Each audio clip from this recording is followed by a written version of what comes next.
vía pública. 11 de la noche en punto, les damos la bienvenida en este esperado 18 de agosto. Si uno miraba el itinerario electoral del país a lo largo del 2025, el 18 de agosto estaba marcado allí con una bandera roja, porque era claro, el día D, donde era el plazo máximo para inscribir las candidaturas a presidente de la República, a diputados y a senadores. Falta todavía, de hecho queda una hora, así que pueden haber sorpresas todavía ahí en calle Esmeralda, donde está el servicio electoral. Pero en la mañana fue principalmente la elección de los candidatos a presidente. Llegaron los candidatos a inscribirse. Marco Enríquez Ominami, por ejemplo, que vemos allí en imágenes, formalizó su quinta candidatura presidencial. Franco Parisi, la tercera, al igual que Eduardo Artés, que logró juntar las firmas necesarias. El último en inscribirse fue Harold May Nichols, que llegará a los comicios en calidad de independiente, apostando probablemente por el voto de centro, que muchos analistas dicen está huérfano en esta primera etapa electoral. Otros presentaron también su programa de gobierno, como Janet Jara, con el documento Un Chile que cumple, que contiene los lineamientos programáticos para enfrentar las primarias presidenciales que se van a realizar el próximo 16 de noviembre. La carta presidencial de Chile Vamos, Amarillos y Demócratas, Evelyn Matei, dio inicio a su campaña en Arica, en el norte, en la frontera, y promete recorrer el país de extremo a extremo. Mientras que en Antofagasta, José Antonio Kast realizó el lanzamiento de su campaña presidencial arriba de un camión. Esto está recién partiendo, vienen después los debates, tenemos la primera vuelta, todo indica que además que el país va a tener una segunda vuelta presidencial y estamos a minutos de que cierre el plazo. A esta hora nos dicen que todavía hay movimientos en el CERVEL, sobre todo para ver quiénes son definitivamente los candidatos al Parlamento. Un distrito o el otro, todavía se están afinando algunas cosas. Día de mucho análisis político, por eso saludamos de inmediato a nuestro panel. Está con nosotros hoy día, regresa además aquí a Vía Pública, Nerea Palma, investigadora postdoctoral del Centro de Estudios del Conflicto y Cohesión Social, el COES. Bienvenida, Nerea. Gracias por estar acá. ¿Qué tal, Davor, Rodrigo? Mucho gusto de nuevo estar con ustedes. Habíamos echado de menos, ¿no? Pasaron muchas cosas entonces. Sí. Harto rato. Y Rodrigo Arellano, vicedecano de la Facultad de Gobierno de la Universidad del Desarrollo. Gracias, Rodrigo, por estar acá. Buenas noches, Davor. Bienvenida. Muchas gracias. Bueno, decía yo al presentar el programa que el 18 de agosto está marcadísimo en el itinerario electoral del país. ¿Por qué es tan importante este día? ¿Qué cambia a contar de ahora? Sí. Nerea. Bueno, no tenemos que olvidar que efectivamente hay una elección presidencial, pero así como hay una elección presidencial, hay una elección legislativa.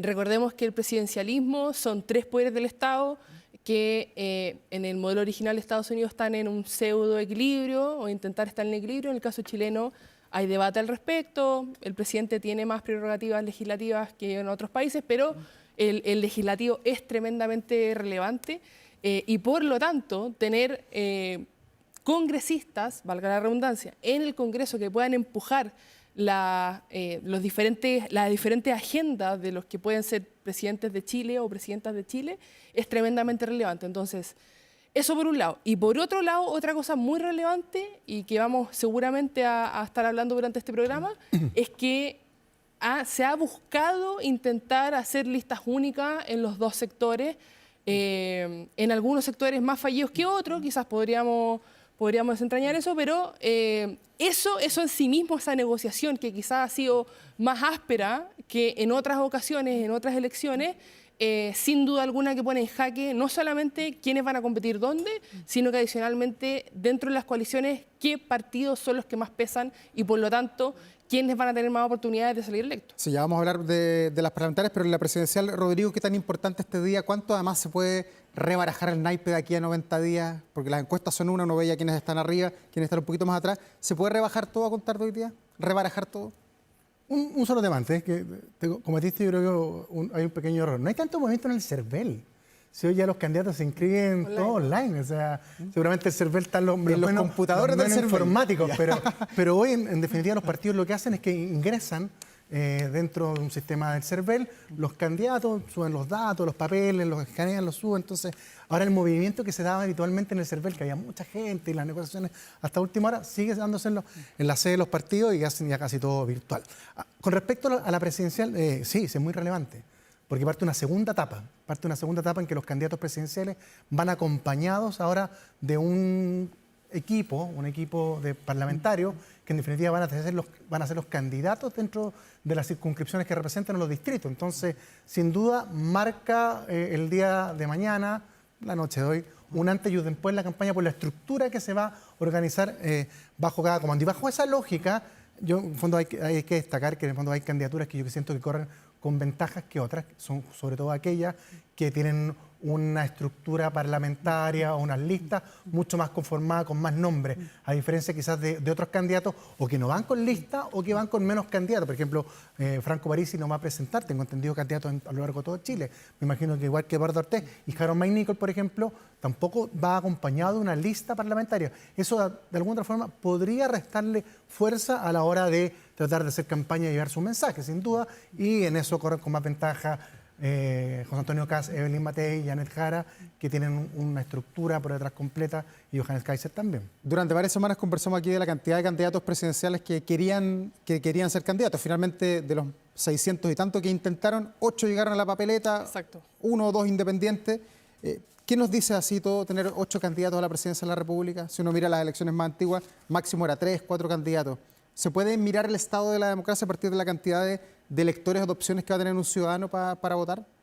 En ese sentido, sí. O sea, me parece que un mensaje claro es que los partidos políticos tradicionales están en, podemos decir, mayor o menor medida, pero en cierta crisis. ¿En qué sentido? En el sentido en que son candidatos de partidos que no son parte de los partidos tradicionales, de la vuelta a la democracia en Chile, los que fueron parte de la concertación de partidos por la democracia, los que fueron parte por la Alianza por Chile, los que, por ejemplo, en la última elección presidencial pasaron a segunda vuelta y que adicionalmente en esta elección han tenido un rol tremendamente relevante. Ahora, y el guiño a lo que decía anteriormente, o sea, esto va acompañado de listas parlamentarias, listas de Congreso, ¿cierto?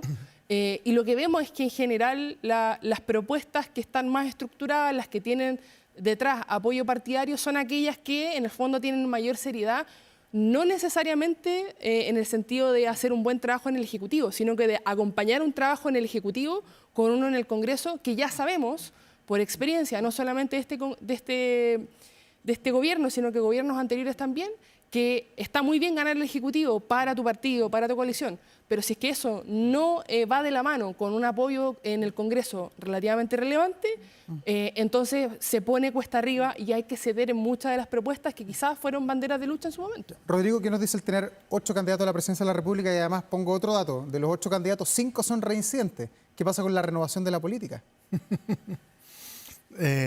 Postergada otra vez. Porque los nuevos acá son Janet Jara, Johannes Kaiser y Harold Maynicol. Claro. Son los 3 nuevos que por primera vez se estrenan en la Evelyn Matei tuvo que asumir en el 2014 una candidatura particular. Cuando falló Longueira. Efectivamente, reemplazó la candidatura a Longueira.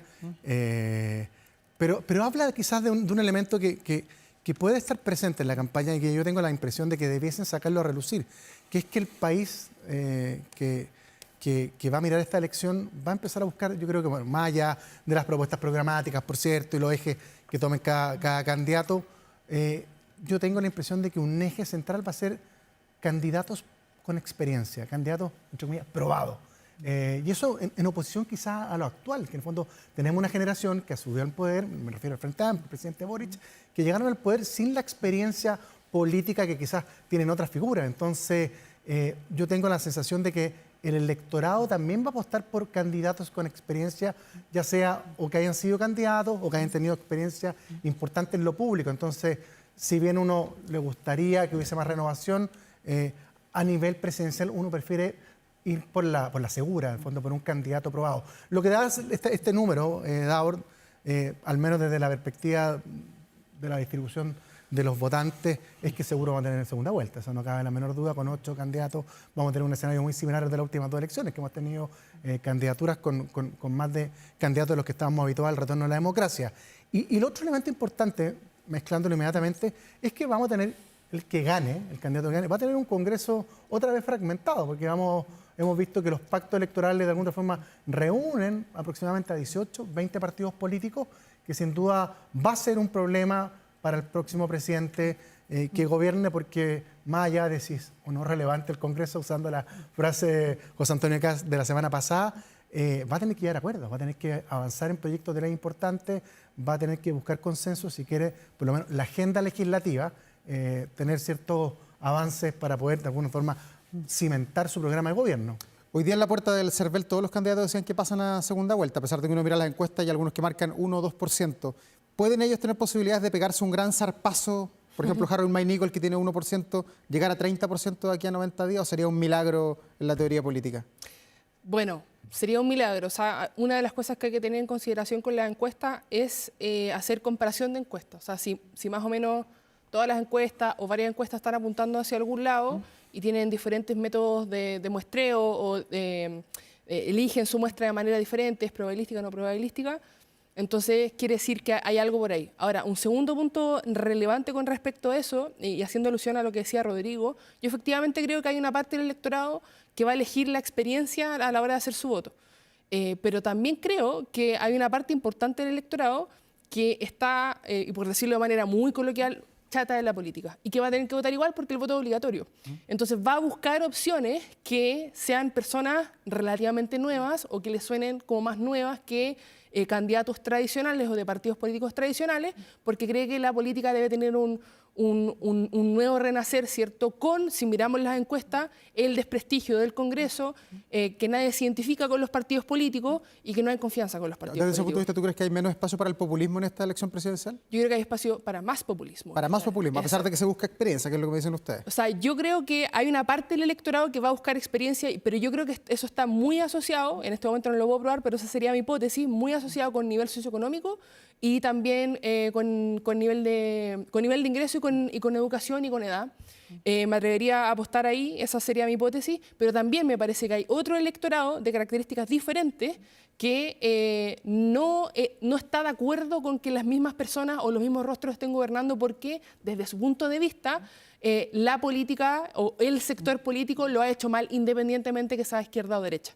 Me parece que ese, por ejemplo, es el electorado que, por ejemplo, Parisi cautiva y que da espacio para, por ejemplo, el discurso que tiene Javier Milei en Argentina de la casta política es toda corrupta y no representa lo que quiere realmente el pueblo. Entonces, sí me parece que, claro, como es un electorado de voto obligatorio, hay varios electorados, uno de ellos busca la experiencia, no sé qué tan grande o qué tan pequeño será, pero también me parece que hay un sector bien importante que está absoluta y completamente hartada de la política. Ya, Rodrigo, ¿ves paso que en los próximos 90 días crezcan los que hoy día marcan 1%? El profesor Artés, Meo que anda 2-3%, Harold May Nichols que tiene 2-3%, ¿pueden crecer sideralmente o no? Pueden crecer. Yo tengo la... Depende de la campaña, el debate. Efectivamente, pero yo tengo la duda de que de alguna otra forma peguen el zarpazo de poder optar a una segunda vuelta. Lo veo con mayor complicación.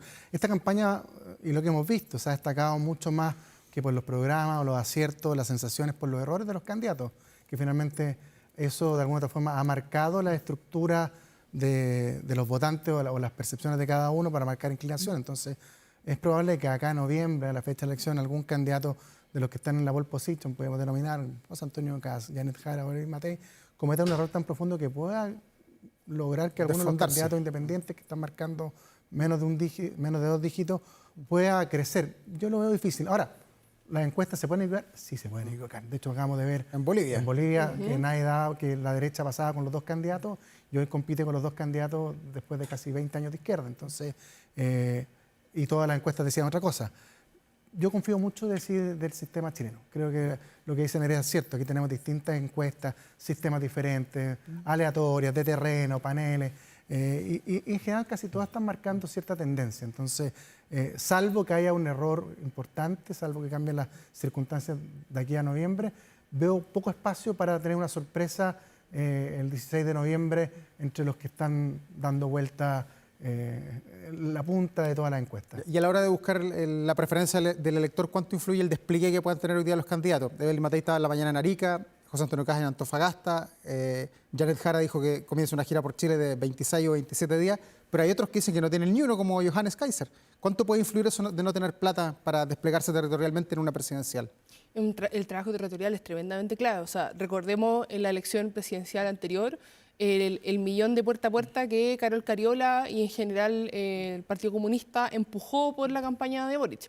Evidentemente que no podemos saber, o sea, metodológicamente no podemos saber si eso determinó la elección o no, pero ciertamente que un trabajo territorial que llegue y que penetre en el territorio, sobre todo que no esté centrado en las grandes urbes, que en general a los partidos políticos, como por ejemplo el Frente Amplio le da muy bien en las grandes urbes, que esté centrado, por ejemplo, en el caso del Frente Amplio, en sectores que quizás, si bien pueden ser muy populares para el Frente Amplio, tengan algún desafío en donde puedan llegar y hacer alguna diferencia a un electorado que no está cautivo, o en el caso, por ejemplo, de la derecha, el voto mujer joven en general está, digamos, muy al debe, y por lo tanto sectorizar y llegar a territorios donde quizás tienen mayores desafíos electorales puede marcar la diferencia en un escenario en que no está del todo claro quiénes van a llegar a segunda vuelta, y además se genera la incertidumbre de que es la primera elección presidencial con voto obligatorio. Rodrigo. ¿Es importante? Sí, el despliegue territorial. ¿Es indispensable? Yo creo que no. Sobre todo en el elector que hablaba Nerea, este elector nuevo que se va a incorporar en esta elección. Recordemos que esta es la primera elección con voto voluntario, o sea, con inscripción automática, perdón, y con voto obligatorio. Entonces, hay un grupo de electores, que no es menor, que casi 5 millones de electores que de alguna forma son muy distantes de la política. Y a ellos les da lo mismo que el candidato los salude o los abrace o les dé un beso, sino que ellos se van informando y van a actuar según la contingencia. Y responden mucho al minuto y ellos se informan de forma diferente. Y las redes sociales pesan cada día más. El entorno laboral, familiar, sin duda que va marcando también mucha influencia en ese tipo de votante. Yo me atrevería a decir que el votante que es informado de la política, pero que no tiene la definición clara todavía, puede influir el despliegue territorial.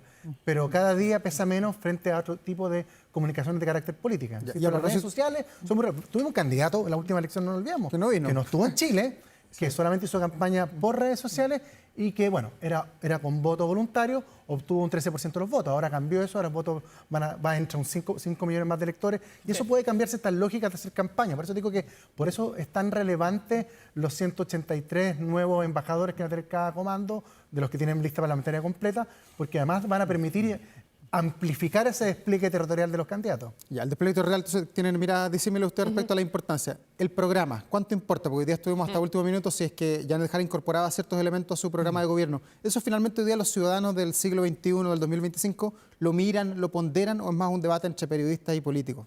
Sí, mira, o sea, la evidencia empírica en política comparada, no solamente en Chile, que tenemos muy poquita evidencia respecto de la información política que tienen los ciudadanos.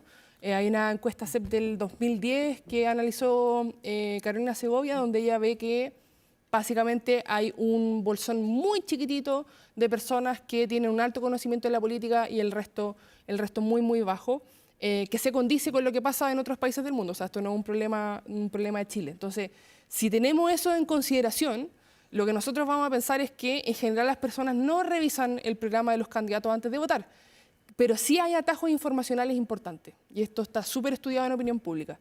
Las personas tienen líderes de opiniones que siguen, y esas personas las utilizan como atajos informacionales para poder ellos hacerse una idea respecto de un candidato, una política, un partido político, alguna polémica. ¿Qué es lo que pasó con Kast en la elección pasada con el tema de las mujeres? Por ejemplo, Claro. Por ejemplo, entonces, si es que hay alguna persona que dentro de sus líderes de opiniones, no solamente puede estar un periodista, un analista político, sino que una persona de su familia o alguien en el trabajo, y le ahorra, ¿cierto?, leer el programa, porque es una persona que confía y que admira. Entonces, en el fondo, lo que eso nos está diciendo es que la mayoría de las personas se está informando de esa manera. Entonces, los titulares, las cuñas, lo que sale, digamos, en redes sociales, los titulares son tremendamente relevantes. Entonces, no importa tanto el programa en detalle, porque lo va a leer muy poca gente, pero sí lo que sube, ¿cierto?, al titular, lo que sube a los líderes de opinión y lo que se repite y se repite, ¿cierto?, en los medios, no solamente de comunicación masivos, sino que los no tradicionales también. ¿Coincides con eso, Rodrigo, sobre el programa y la intención de voto del ciudadano? Sí, común yo tengo la impresión, Davor, que cada día, lamentablemente, porque creo que al final del día uno tiene que hacer esas comparaciones, son relevantes, pero al final del día efectivamente es una élite la que de alguna forma se informa, compara y elige finalmente su candidato. Como yo siempre doy el ejemplo del supermercado, que va uno y va viendo las características de cada producto, el valor, el peso, y ahí toma la decisión. Cada día son menos los votantes racionales y son mucho más votantes identitarios, o que recogen estos highlights, estas como puntos de atención de cada uno de los programas que destacan mucho más y que de alguna forma pueden marcar diferencias, más que el programa en sí, los errores o los grandes aciertos de un programa, más que el conjunto de ellos. Así que efectivamente la capacidad para replicar los valores de cada uno creo que influye mucho más que el programa en su conjunto. Ya, eso con la presidencial, pero quiero preguntarle ahora por la parlamentaria. Después de mucha agua bajo el puente, finalmente hay 2 listas acá y 2 listas a la derecha y 2 listas en el oficialismo. ¿Eso de alguna manera anticipa que el Congreso nuevamente podría estar más o menos empatado como está hoy día? ¿O no necesariamente? El Congreso es la batalla, digamos, no sé si en segundo lugar importante, pero que ciertamente, como pasa el mismo día, en general tendemos a centrarnos harto en las elecciones presidenciales, pero que el Congreso es tremendamente relevante. Ahora bien, como decía Rodrigo, es verdad que con una fragmentación alta, es decir, con un aumento en el número de partidos políticos, es mucho más difícil que haya una sola coalición que sea la que domine, ya sea en la Cámara Baja o en la Cámara Alta. Y como son cámaras que son espejo y tienen atribuciones que necesariamente se tiene que pasar por las 2 cámaras, entonces no basta con controlar la Cámara de Diputados, sino que también tener un buen número en el Senado. Ahora, recordemos que el punto de que hay una lista única por cada uno de los sectores, izquierda-derecha, apuntaba justamente a eso. O sea, en el fondo, intentar resolver a través de coaliciones la fragmentación política.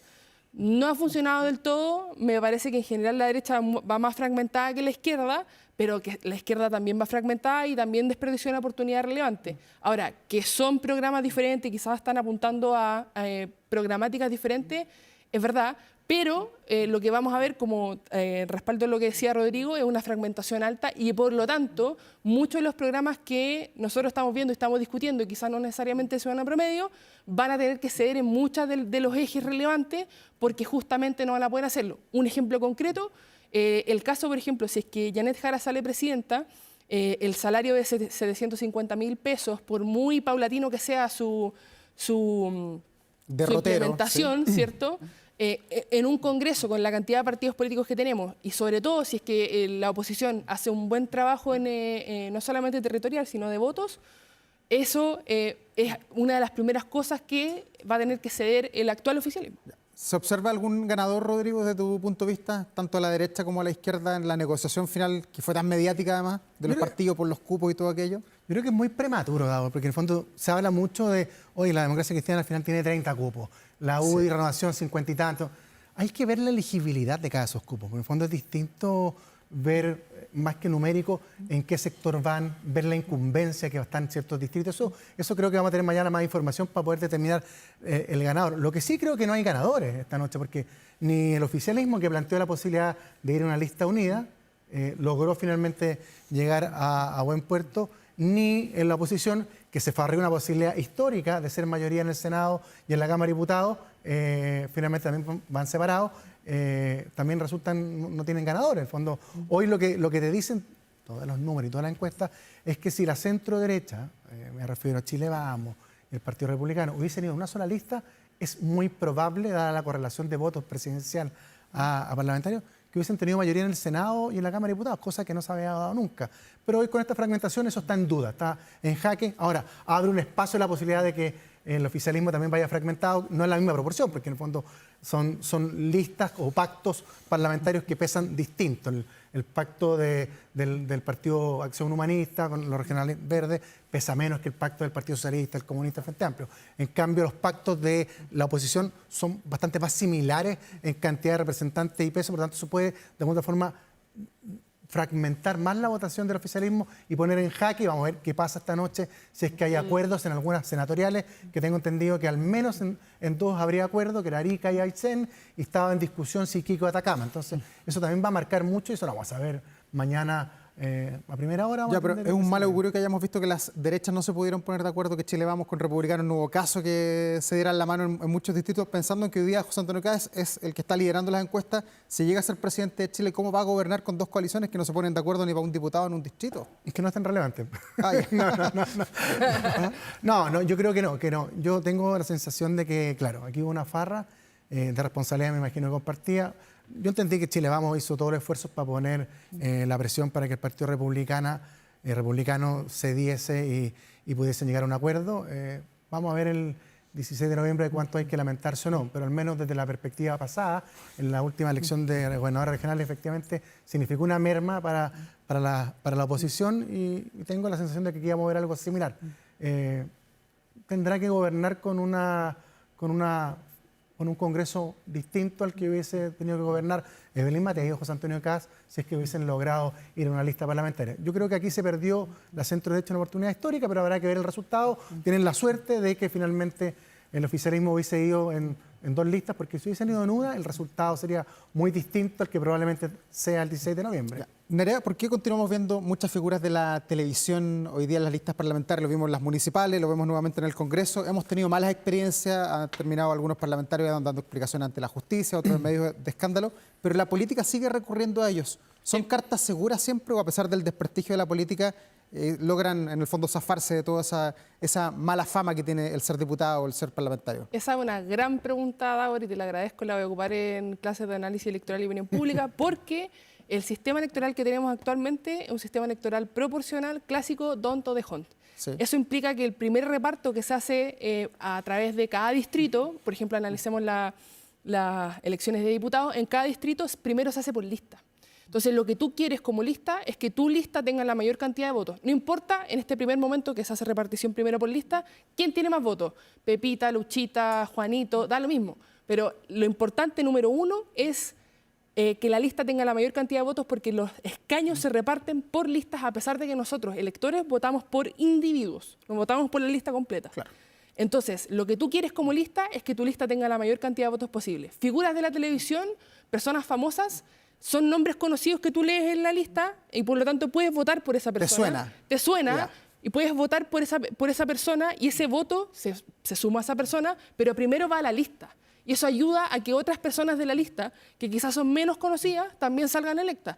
Entonces, un sistema electoral como el que tenemos nosotros incentiva a que personas conocidas estén en las listas, porque se necesitan votos en las listas primero, porque los escaños se reparten por lista. No, vamos atrás. Sí, pero hemos terminado un escándalo. Un ejercicio distinto y técnico. La campaña tiene 2 etapas. Una de conocimiento y otra de convencimiento. Conocimiento sigue siendo... Conocimiento significa que la el base. nombre de la persona empieza a rondar en el subconsciente electoral de cada individuo para de alguna forma acercarse ideológicamente o por sentimiento, por simpatía.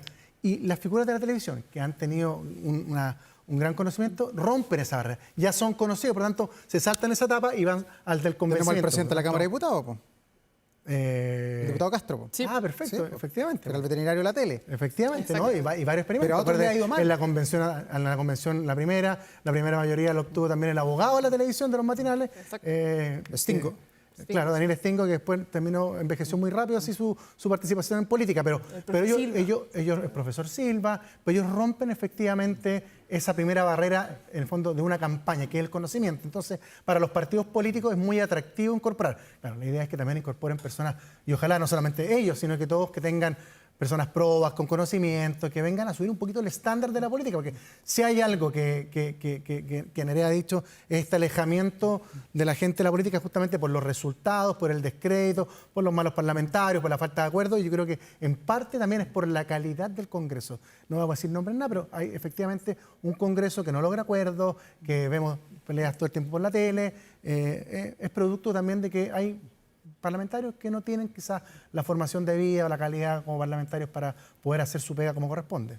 A partir de hoy ya definía las 3 papeletas que nos van a pasar en noviembre, diputado, En algunas senador. regiones. Sí, en algunas regiones de senador, pero diputado, senador y presidente. ¿Qué rol juega el gobierno de un país con esto que probablemente mediáticamente gira en torno a las candidaturas, a las giras, al despliegue que tengan los candidatos?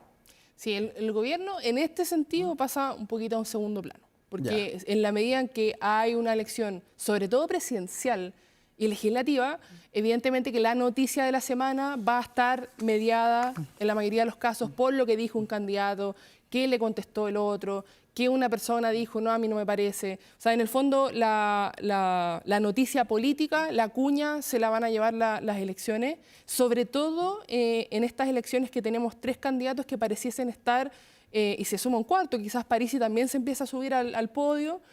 Quiere obviamente desplazar a Evelyn Matei y pasar al tercer lugar. Entonces es una elección presidencial que no está decidida para nada.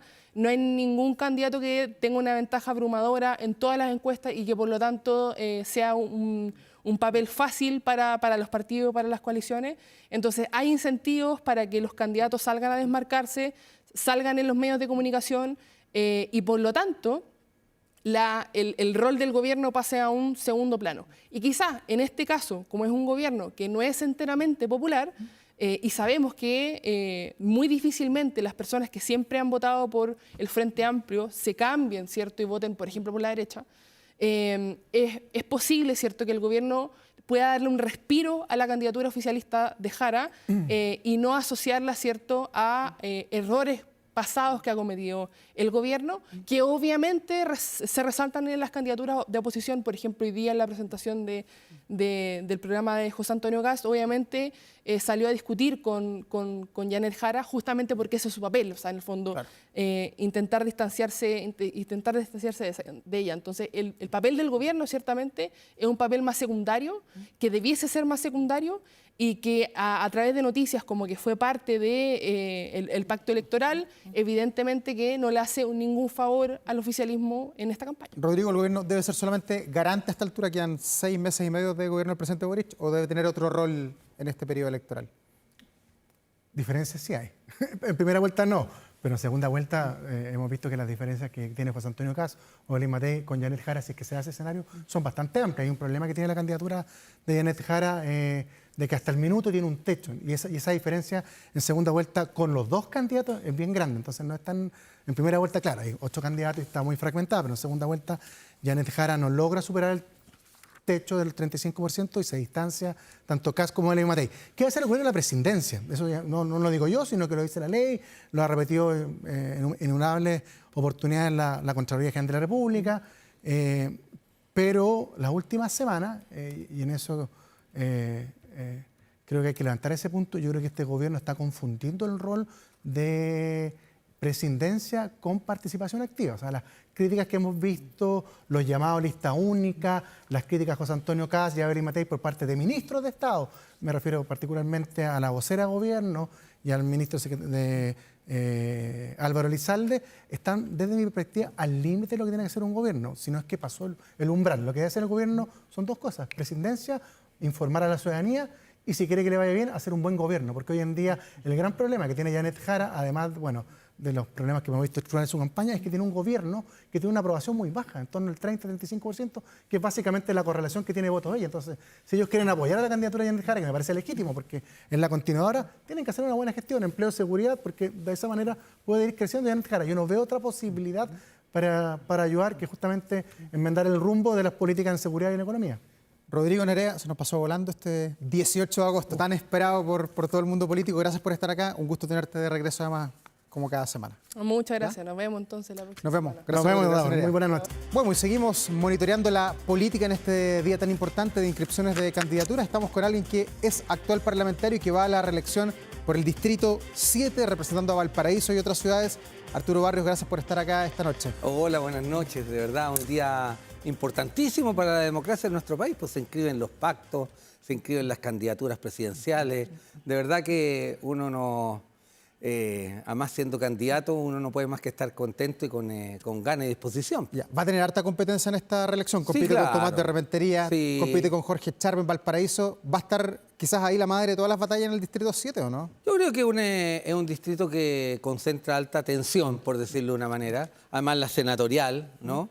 Y en el ámbito parlamentario, bueno, lo que hemos definido como Partido Socialista en esa región es mantener, al igual que a nivel nacional, tratar de crecer en el margen y mantener nuestras posiciones. En este caso, como vicepresidente, tú sabes, he estado hace 3 meses de diputado y he hecho un trabajo territorial. De verdad que muy contento por trabajar en los cerros con la gente. Mira, hemos estado con el tema de la reconstrucción de Viña y también, hay que decirlo claramente, ante cualquier evento de programa, lo que más señalan en los cerros, Cerro Alegre, Forestal Alto, Miraflores, en fin, ¿no? La cárcel en Placeres, lo que más señala la gente es el tema de la seguridad. Y fíjate que tuvimos este mal evento el otro día en la madrugada, donde se escapan 3 delincuentes.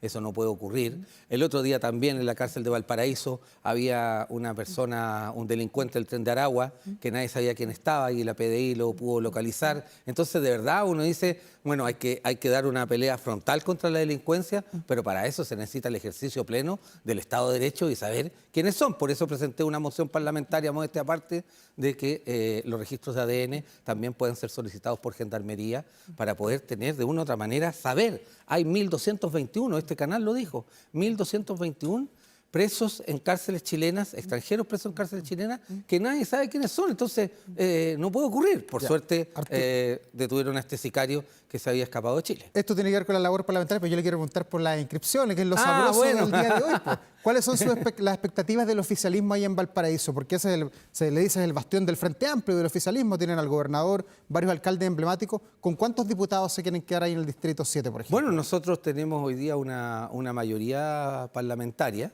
¿no? Yo creo que hay que mantenerla.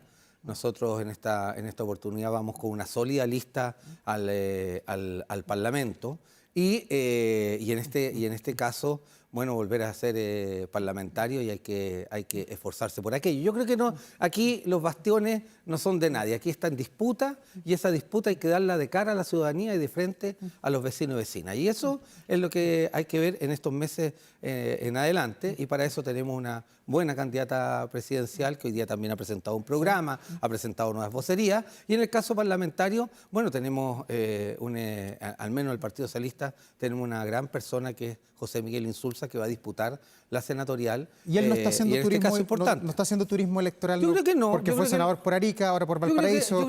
Tiene 82 años, la renovación. Lo que pasa que yo creo que el partido le pidió a José Miguel Insulza ser candidato, ¿no? Y yo creo que él ha tomado una decisión. A mí me parece que es bien importante aquello, ¿no? Desde el punto de vista de la representación. Nosotros entendemos que estamos en un periodo de máxima unidad, por eso siempre hemos dicho como Partido Socialista, mire, desde la democracia cristiana hasta el Partido Comunista, y enfrentar a la derecha en noviembre próximo. Las encuestas han, de una u otra manera, Yanet Jara ha movido el tablero, ¿no? Lo que se señalaba anteriormente a Yanet Jara es que ya esto poco menos estaba perdido y que los 4 séptimos iban a ser logrados por la derecha en el marco parlamentario, cosa que no es así. Hay una disputa y hay una serie de personajes, hombres y mujeres, que están disponibles a dar esa disputa, como uno también, en el escenario de frente a los vecinos y vecinas, como lo hemos hecho siempre. ¿Cuánto puede perjudicar al oficialismo el ir en 2 listas que muchos no querían, pero bueno, así se dieron las cosas en la derecha y también en la izquierda política del país? ¿Los va a perjudicar o no? Hay un tema ¿O usted quiere que ganó partidos como el de usted? Hay un tema que es importante, que es que si bien hay 2 listas y eso no hay que tapar el sol con un dedo, yo creo que pudimos haber hecho un esfuerzo mayor y pudimos haber hecho un esfuerzo de unidad mayor y yo creo que había que ahí dejar todos los metros cuadrados por una situación colectiva importante. Porque yo he dicho, mire, lo que tenemos que hacer acá es defender la democracia. Cuando hay personas que dicen que habría un nuevo golpe de Estado en unas circunstancias similares, cuando se dice que hay que borrar el Ministerio de la Mujer, cuando se dice que la PGU, que a nosotros y a mí como diputado me dicen en los cerros, por favor, diputado, aumenten la PGU. Y cuando dicen, no, es que hay que borrarlo. Bueno, cuando ocurren esas cosas, la democracia está en peligro. Y ante eso todos los demócratas debemos unirnos. Cuando se dice además por parte de algunos que estarían disponibles a gobernar por decreto, una manera jurídica y procedimental que está correcta, pero en un contexto complejo, bueno, está en problemas la democracia o está en tela de juicio. Y nosotros creemos que la democracia es la mejor manera de gobernar Chile. Y ante eso, bueno, hay que unir a todos los demócratas. Y en eso yo creo que quizás debimos haber hecho un esfuerzo mayor. ¿Cuánto vaya a ser eso de perjudicial? Bueno, eso es lo que se va a ver el resultado del 16 de noviembre en la noche. ¿Y usted quedó finalmente conforme con los candidatos, con los nombres, con los apellidos? Porque finalmente usted es militante del Partido Socialista y está apoyando hoy día a Daniel Jadwe, que va de candidato a diputado por un distrito de Santiago. ¿No le molesta que él esté formalizado, que estén pidiendo 18 años de cárcel y usted lo está respaldando. Nosotros, más que respaldar o no respaldar, yo entiendo en la negociación, O sea, el peso lo respalda. en la negociación política, lo que ha habido es que no se han esgrimido vetos, ¿no? Ante esa situación. Yo creo que, si es que usted me pregunta a mí, es poco prudente, ¿no? Es poco prudente, ¿no? Es poco criterioso. Pero esta es decisión de cada partido. En relación a nosotros, cada vez que hay una persona que está formalizada, ¿no? Nosotros como partido siempre hemos señalado, y siempre lo he dispuesto así, que es esa su función de calidad de militante. Entonces, hasta que su situación sea despejada desde el punto de vista judicial. Y además para entregarle todas las herramientas a esa persona que se defienda ante la ley, ante las acusaciones que el Ministerio Público o Fiscalía ejerce sobre él. ¿Y no le piden al Partido Comunista que baje esa candidatura? Nosotros no hemos pedido aquello porque no nos compete. Nosotros tenemos nuestro procedimiento y nuestra manera de actuar como partido, sin lugar a dudas. ¿Cuáles son las expectativas del Partido Socialista para esta elección de diputados y senadores? Yo creo que nosotros tenemos que mantener nuestro cuadro de diputados y senadores. ¿Y es de cuánto eso?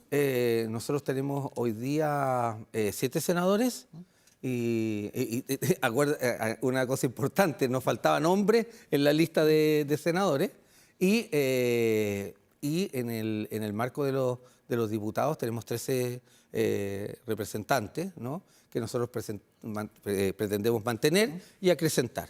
Y ante eso, toda la fuerza y todas las ganas. Tenemos personas que han demostrado de una u otra manera que se vinculan con la ciudadanía, que empatizan, que logran de una u otra manera votaciones importantes. Y bueno, y eso es de cara a los ciudadanos, hablando de los temas que a ellos les importan, a los temas que a ellos les interesan. Ya, eso es lo que tiene que ver con la parlamentaria. Le quiero apuntar por la presencia, porque de todos los partidos, lista grande o lista más pequeña, están todos finalmente apoyando en el oficialismo a una sola candidata, que es Janet Jara.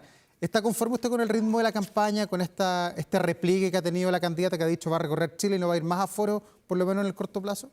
Son decisiones de campaña. Yo creo que a ella se le achacan una serie de cosas que no tienen que ver con ella. Primero que nada, ella demostró ser un liderazgo muy potente. Ganó holgadamente la elección primaria. 60%, claro. Después, ella ya no se transforma en la candidata del Partido Comunista. Es la candidata de una coalición. Esa coalición está en un proceso de conversación, de diálogo, se zanja en el día de hoy y vamos todos hacia adelante con ella a la cabeza. Y ella yo creo que rompe el esquema. ¿Por qué rompe el esquema? Porque el 44% del electorado de este país tiene menos de 40 años. Al parecer, cuando vota por Janet Jara no está votando por el Partido Comunista. O cuando vota por Kast, no vota por el Partido Republicano. Ya los códigos de los 90 y de los 80, por favor, están bastante fuera del ejercicio de la política. Lo que importa aquí es la empatía, la humildad, de una u otra manera el vincularse. Y ella eso lo hace de manera muy bien. Y hoy día ha presentado un programa que tiene el tema del crecimiento económico, que tiene el tema de la seguridad, que tiene el Estado que garantice las condiciones de vida de la gente. Yo creo que se va construyendo una amalgama con vocería, con fuerza, que hace que Janet Jara, no lo digo yo, lo dice la encuesta, está siempre primera o segunda. Y en ese aspecto, como diríamos, los pasos se recorren de a uno, los peldaños se recorren de a uno, vamos a esta elección en noviembre y lo más probable, yo creo que es casi seguro, que vaya a pasar Kast y Jara a segunda vuelta. Y ese es otro fenómeno que hay que discutirlo en su verdadera dimensión cuando aquello ocurra. Pero usted quedó conforme con el programa, porque muchos dicen, bueno, se habían prometido, por ejemplo, los 750.000 pesos como el salario vital en la primera vuelta. Hoy día ya no está eso, está por lo menos al final de los 4 años que a ella le tocaría Está al final de los 4 años. No está el aborto libre tampoco, que muchos lo echan de menos. No, pero me parece... ¿Se dieron ante la democracia cristiana allí o no? Es que eso a mí me parece que es importante de dialogar, Davor, porque algunas veces, no, es que lo que pasa es que nosotros queremos que ocurra esto. Ya, pero cuando tú formas coalición, y así fue en los tiempos de concertación y en los tiempos de nueva mayoría, tú tienes que ceder y tienes que de una u otra manera construir una amalgama, construir un nosotros. Y para eso, que la gente se sienta cómoda. Y en eso yo creo que Janet Jara lo está haciendo muy bien. A mí me parece súper importante la creación de la Organización Nacional de Control de Armas, por ejemplo. O el doble de presupuesto para el tema de la seguridad en los barrios. O el tema de las Fuerzas Armadas en la frontera. O el tema de 10.000 nuevas plazas con 5 cárceles nuevas al 2020. 2033. O sea, yo creo que de una u otra manera Janet Jara está tomando en serio, y lo ha tomado muy en serio porque ha hecho un recorrido y ahora está haciendo otro recorrido por Chile, desde el punto de vista de decir, bueno, ¿qué le propongo hacia el futuro de Chile? Aquí el tema no es el pasado. Quien gana una elección es quien se hace cargo del futuro y yo creo que en eso está Janet. Ya, pero el programa que se ingresó hoy día es modificable en estos 90 días de campaña porque se modificó completo el de la primera vuelta. Pues. Ese programa ya no existe, lo resetearon según lo que dijo la propia candidata. ¿El que se ingresó hoy día es flexible o es rígido? Yo creo que es un programa completamente flexible. O sea, yo creo que aquí hay ciertos parámetros formales, no sé, cuando se dice que se van a invertir 2,5 billones de pesos en infraestructura para el tema de la salud, o se habla del tema de salud mental en los niños y adolescentes para el tema educativo, o se dice, mire, vamos a hacer 12 hospitales y 120 dispositivos de APS al final del gobierno. Yo creo que esos son como el ideario primero, y claro, al alero de la campaña también van saliendo otras cosas que tienen que ver con la misma dinámica de la campaña y la conversación y el diálogo que tenga con los vecinos y vecinas. Por eso entiendo yo que hoy día está el despliegue territorial de parte de la candidata llevado a full desde de todo este tiempo en adelante. Yo creo, sí, Davor, que a ella se le achacan cosas que no tienen nada que ver. Entonces se le pregunta por Jado, y ella ha dicho, bueno, pero yo soy yo, te fijas tú. Entonces, yo insisto que lo que me interesa y lo que yo creo que debe interesar, cuáles son las propuestas de futuro que tienen los candidatos. En el caso primero, lo que a uno le dicen en todos los cerros de Valparaíso, Viña y en San Antonio, seguridad. En el caso segundo, acceso, vivienda, salud, educación. Y en el caso tercero, o antes de aquello, un poquito antes quizás, el tema del empleo y el crecimiento. Yo creo que la gente está muy preocupada de aquello. ¿Cómo hacemos que finalmente haya más empleo en nuestro país? ¿Cómo hacemos que la pyme tenga mayor inyección de recursos? ¿Cómo hacemos finalmente una fortaleza desde el punto de vista económico para poder distribuir mejor? Arturo, ¿cuántos años de militante lleva usted en el PS? Yo ingresé a militar el año 1986. Ya, o sea, lleva como 40 años de militante. Imagínese usted. Bueno, sí, conoce entonces el partido bien, por al revés y al derecho. Algunos dicen que sí, otros dicen que no, bueno, pero yo creo que conoce, conozco y mi partido lo quiero mucho a buena en el parte alma. de los militantes. ¿Siente que hoy día están los mejores militantes del PS apoyando la candidatura de Janet Jara? Usted que los conoce a todos, 40 años de militancia. ¿Están los mejores ahí en la primera línea? Yo creo que hay una muy buena dosis de militantes del partido que hoy día están. Está la ex vocera de gobierno, Niki Cardoch, está hoy día veo de vocero en el ámbito de la seguridad ciudadana a Raúl Leiva, gran diputado y que maneja al revés y al derecho esos temas. En fin, yo creo que hay una muy potente estructura también. Está Jorge Millaquén, que es su jefe de gabinete, que además ha trabajado Jorge con ella desde el Ministerio del Trabajo. Entonces, yo creo que hay una buena mirada. El partido, además, ojo, el partido está muy involucrado en la campaña de Janet Jara. Y bueno, y nosotros tenemos que hacer también lo que hay que hacer. Yo creo que siempre hay que hacer campaña con tu candidato o candidata presidencial, en este caso Janet Jara, ser leales y trabajar porque finalmente derrotemos a la derecha en noviembre del 2025, Ya, pero porque si reitero que la no va a ser muy pregunta. complejo. ¿Están los mejores cuadros del PS Sí, hoy yo día creo que sí, en la yo creo primera que sí. línea de la campaña de la señora Janet Jara? Yo creo que sí, además porque Ya.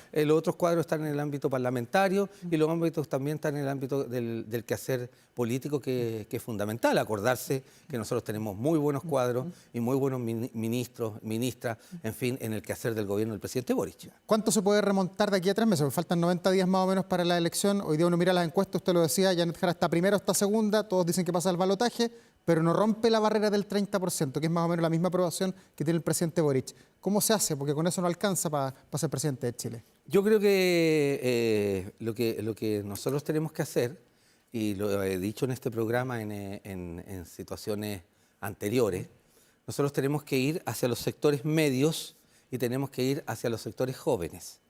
Para aquello, nosotros tenemos que dotar de la campaña lo que está ocurriendo hoy en día, desde el punto de vista de puntos programáticos importantes, proponer, avanzar, por ejemplo, este crédito para los jóvenes, ¿no? Y para que puedan adquirir casas, departamentos, en fin, un crédito blando desde el punto de vista de los bancos, y avanzar a tener propuestas hacia los sectores de centro. Y para eso es muy importante, yo lo dije el otro día en Viña, en el aniversario de la democracia cristiana, la decisión de la democracia cristiana de apoyar a Yanez Jara.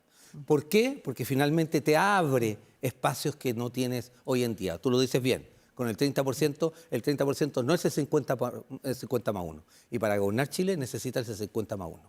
Arturo Barrios, vicepresidente del PS, muchas gracias por estar aquí esta noche. Bueno, gracias a ustedes, sin lugar a dudas, en un día tan importante como esto, viva la democracia, a competir, a disputar en buena lid, con respeto, con tolerancia y aceptación, evitando los lenguajes agresivos y de violencia. ¿Wanderino o ruletero a todo esto? No, 133 años del Wander. Pues. Ya, el otro día estuvimos ahí con el Wander en ese espacio, ahí en el restaurante Capri. Gracias, Arturo, que le vaya muy bien. Chao, chao, que esté muy bien. Chao, buenas noches. Y nosotros vamos a la pausa, seguida continuamos con más aquí en Vía Pública, en Canal 24 Horas.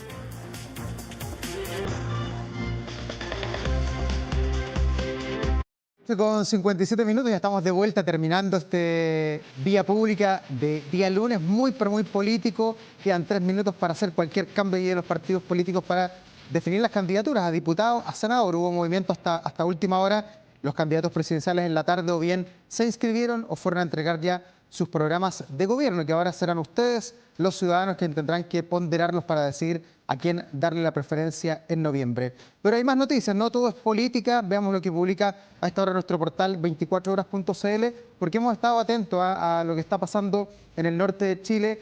Suspenden clases para este día martes en la región de Atacama. Hay 4 comunas que están afectadas con esta suspensión de clases para las próximas horas: Vallenar, Alto del Carmen, Huasco y también Freirina. Lo reitero, Vallenar, Alto del Carmen, Huasco y Freirina. Por fuertes vientos, lluvias, nevadas y probables tormentas eléctricas se ha tomado esta medida con el fin de resguardar a la comunidad. En el norte de Chile, que ha estado bien aproblemado, hemos estado monitoreando, por supuesto, esa situación en las últimas horas. Pero veamos cómo está Santiago. Hoy se nos va un lunes súper gris, con temperatura máxima que anduvo por ahí por los 14 grados de temperatura. Para mañana suben un poco los termómetros, deberíamos llegar a los 18 y ya, atención, el fin de semana vuelve la lluvia a Santiago. Quizás son las últimas lluvias de este verano, que han estado con una cantidad pluviométrica muy, pero muy baja en lo que ha sido este año 2025. Está en déficit Santiago y también buena parte de nuestro país. Pero nos estamos despidiendo con música, como siempre, con un clásico, con una efeméride que hay que sincerar. Las cosas fue el día de ayer, pero no la podíamos dejar pasar porque un 17 de agosto de 1991, en un set de California, Nirvana convocó a jóvenes seguidores para una grabación que terminaría transformándose en un símbolo visual imborrable en la historia del rock. Ese día se grabó el video musical de Smells Like Teen Spirit, cuyo concepto giraba en torno a un colegio. La idea, surgida de Kurt Cobain, tomó como punto de partida la atmósfera juvenil y también rebelde, imaginando una especie de asamblea escolar que terminaba desatándose en un estallido colectivo al ritmo de la banda. Tras ese mítico día, Smells Like Teen Spirit llegó a las pantallas el 29 de septiembre de 1991 a través de un canal clásico de aquella época, de los 90. Por supuesto que yo también me acuerdo, MTV. Rápidamente Nirvana escaló hasta posicionarse entre los grupos más importantes del mundo, sorprendiendo a quienes dudaban del poder que tenía el grunge. Nirvana, un clásico, también incombustible, y como muchos de los grupos que cada noche al despedirnos revisamos aquí en este Vía Pública. Gracias a ustedes por acompañarnos. Por supuesto, nos reencontramos mañana, como siempre, a las 23 horas aquí en Canal 24 Horas. Que les vaya muy bien. Buenas noches.